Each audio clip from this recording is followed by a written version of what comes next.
CMR shopping mall Dasara ధమాకా offers అద్భుతమైన offers తో పాటు అబ్బురుపరిచే స్పాట్ గిఫ్ట్స్. నమస్తే, వెల్కమ్ టు ఐడ్రీమ్.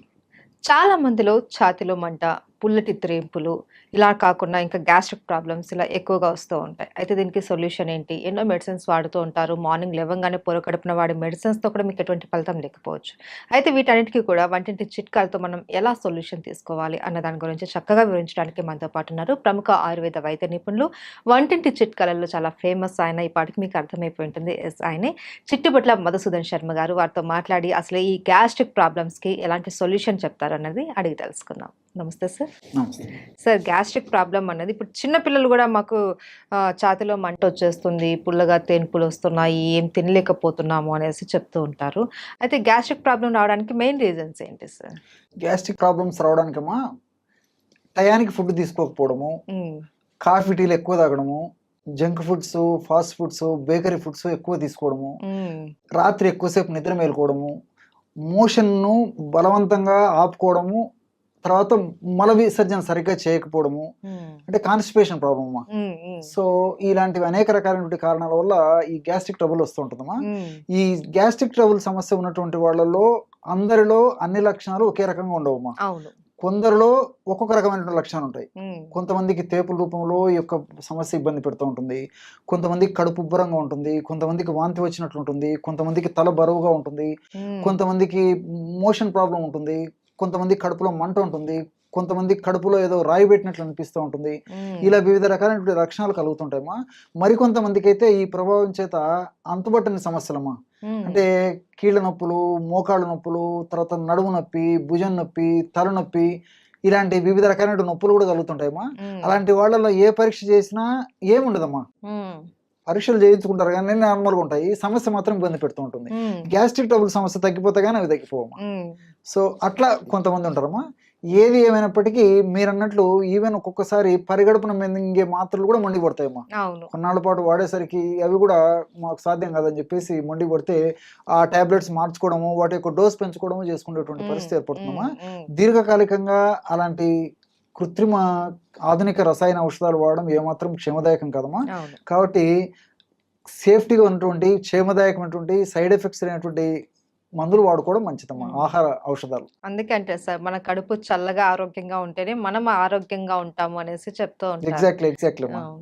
అయితే సార్, ఏంటి సార్ ఈ గ్యాస్ట్రిక్ ప్రాబ్లం లక్షణాలు చెప్పారు, అలాగే ఇది ఎవరికి ఎక్కువగా వచ్చే అవకాశాలు ఉంటాయంటారు? సర్వసాధారణంగా అమ్మా చిన్న పిల్లలు తక్కువగా వస్తుంటుందమ్మా ఈ సమస్య. యుక్త వయస్సు ఉన్నటువంటి వాళ్ళలో, అదేవిధంగా వయసు వచ్చినటువంటి వాళ్ళలో ఎక్కువ కలుగుతుంటాయమ్మా.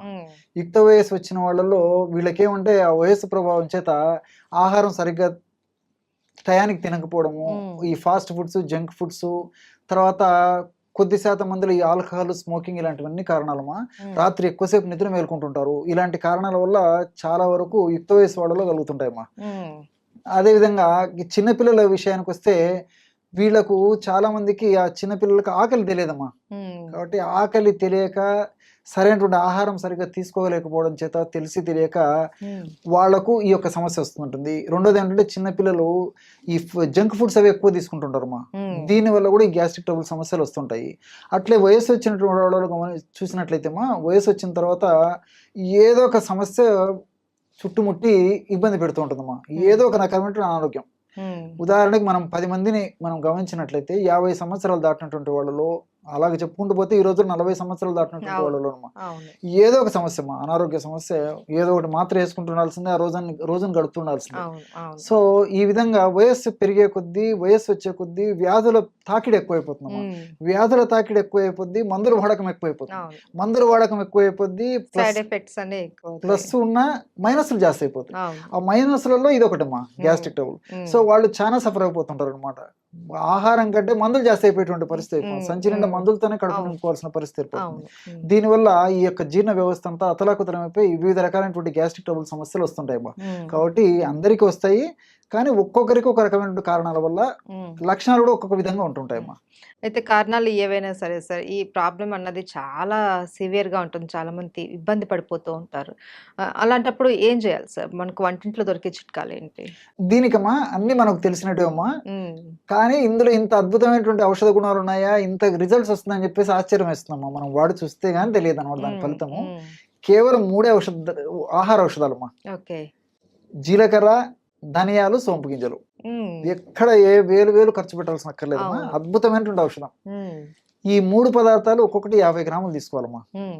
అంటే జీలకర్ర ఒక 50 గ్రాములు వేయించేసేసి, హ్మ్. ధనియాలను వేయించి ఒక 50 గ్రాములు, సోంపు గింజలను వేయించేసి ఒక 50 గ్రాములు తీసుకోవాలమ్మా. హ్మ్. అన్నీ దోరగా వేయించుకోవాలి. అన్ని కలిపేసి మిక్సర్ అయినా వేసుకోవచ్చమ్మా. హ్మ్. ఓపిక ఉంటే సపరేట్ అని తయారు చేసుకోవచ్చు. ఓకే. లేకపోతే అన్ని కలిపేసి మిక్సర్ వేసేసుకోవచ్చు. హ్మ్. బాగా జల్లి పట్టేసేస్తే సరే ఒక 10 గ్రాములు అటు ఇటు అయినా ఇంచుమించు ఒక 140 గ్రామ్స్ 150 గ్రామ్స్ ఔషధం తయారైపోతుంది. హ్మ్. మొత్తం పౌడర్ బ్రహ్మాండమైనటువంటి పౌడర్ తయారైపోతుంది. హ్మ్. దాన్ని ఒక గాజు సీసాలో నిల్వ ఉంచుకున్నామా, హాఫ్ టీ స్పూన్ ఉదయం ఆహారం తర్వాత అరచేతి మీద వేసుకొని కొద్దిగా చప్పరించేసేసి నీళ్ళు తాగేసేయాలమ్మా. కొద్దిగా హాఫ్ గ్లాస్ వాటర్. ఓకే. రాత్రి ఆహారం తిన్న తర్వాత కూడా ఒక హాఫ్ టీ స్పూన్ ఒక అరచేతులు వేసుకొని చప్పరించాలమ్మా. బాగా ఎంజాయ్ చేస్తూ అది చప్పరిస్తూ మింగేసేయాలి. హ్మ్. ఒక కప్పు అంటే ఒక 100 ml వాటర్ తాగితే సరిపోతుంది. హ్మ్. చిన్నపిల్లలు అయితే కొంచెం డోస్ తగ్గించుకోవాలమ్మా. ఓకే. అంటే 12, 13 సంవత్సరాలు దాటినటువంటి వాళ్ళకందరికీ ఈ డోస్ సరిపోతుంది. హ్మ్. ఇంకా 12, 13 సంవత్సరాల కంటే తక్కువ ఉన్నటువంటి వాళ్ళలో హాఫ్ టీ స్పూన్ కాకుండా పావు టీ స్పూన్ ఆ రేంజ్లో వాడుకుంటే సరిపోతుంది. హ్మ్. సో ఇది వాడడం వల్ల ఏమైతుందంటే within 3rd day 4th day నుంచి మంచి బ్రహ్మాండమైనటువంటి రిజల్ట్స్ వస్తాయమ్మా. ఓకే. సో ఇప్పుడు మనం చెప్పుకున్నటువంటి లక్షణాలన్నిటికి కూడా ఇది చక్కటి దివ్య పరిష్కారం. ఔషధం. అన్ని దివ్య ఔషధం. అవును.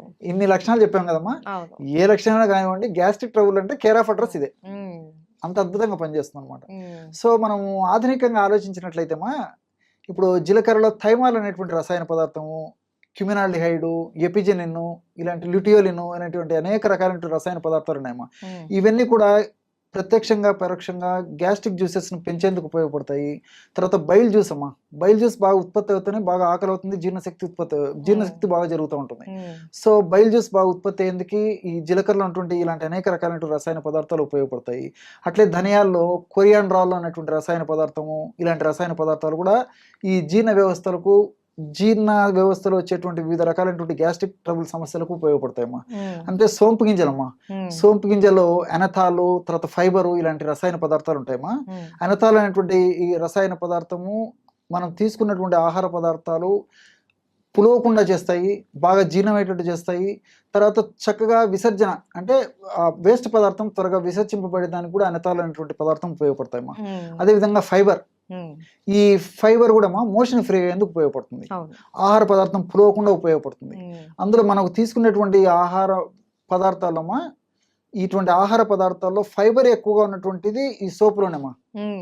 అందులో ఈ రోజుల్లో నాగరికత ప్రభావం చేత, పాశ్చాత్య నాగరికత ప్రభావం చేత మనం ఫైబర్ వాడకం తగ్గిపోయిపోయిందమ్మా. అవును. అవును. కాబట్టి ఫైబర్ ఎక్కువగా ఉన్నటువంటి ఇలాంటి సోపు గింజలను వాడుకోవడం వల్ల గ్యాస్ట్రిక్ ట్రబుల్ సమస్యలు తగ్గిపోవడమే కాకుండా శరీరానికి కూడా చాలా రక్షణ ఇచ్చేసేసి ఈ షుగర్, బీపీ, వెయిట్ లాంటివి రాకుండా కూడా కంట్రోల్ చేస్తుందమ్మా ఓకే. ఫైబర్. ఓకే.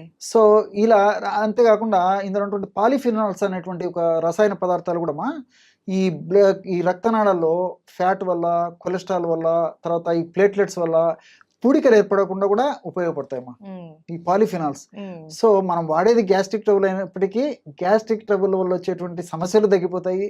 అట్లే వెయిట్కి ఇది పనిచేస్తుందమ్మా. అంటే వెయిట్ వల్ల వచ్చేటువంటి సైడ్ ఎఫెక్ట్స్, హ్మ్. అదేవిధంగా షుగర్ రాకుండా షుగర్ వల్ల వచ్చేటువంటి సైడ్ ఎఫెక్ట్స్ను కంట్రోల్ చేస్తుంది. హ్మ్. అదేవిధంగా ఈ రోజుల్లో గుండె జబ్బుల సమస్య చాలా మందిలో కలుగుతుందమ్మా. హ్మ్. సో గుండెలో బ్లాక్ కావడము, రక్తనాళాల్లో పూడికలు ఏర్పడడం, ఆ పూడికలు కూడా వచ్చిన పూడికలు త్వరగా తగ్గించేందుకు, ఆ పూడికలు రాకుండా ఉండేందుకు కూడా ఇది ప్రొలాంగ్ చేసేందుకు కూడా ఈ యొక్క ఉపయోగపడుతుంది. మల్టీ బెనిఫిట్స్ ఉన్నాయి కాబట్టి అందరూ క్షేమదాయకంగా వాడుకోవచ్చమ్మా. చాలా అద్భుతమైనటువంటి ఔషధం అమ్మా. Okay sir. ఏ లక్షణాలు కనపడినా సరే మనకి 3 పదార్థాలతో చేసుకున్నటువంటి పౌడర్ కొద్దిగా తీసుకుంటే చాలు.